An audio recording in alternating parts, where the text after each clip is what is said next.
দেখুন, আমরা আমাদের যে গ্রুপ দেখতে পাচ্ছেন নিশ্চয়ই, আমাদের কাজই হচ্ছে গরিব মানুষ এবং একেবারে অসহায় নিপীড়িত মানুষের কাছে পৌঁছে যাওয়া।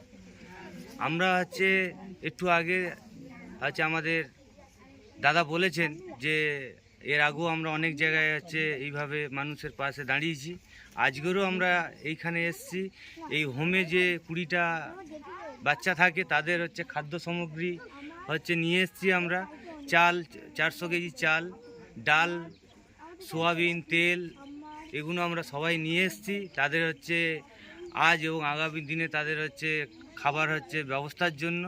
এবং আজ এই যে 100টা পরিবারকে আমরা শীতের কম্বল দিতে পেরে আমরা আমাদেরকে অনেক গর্বিত বলে মনে করছি যে এর থেকে আরও আমরা ভালো কিছু করতে চাই আগামী দিনে।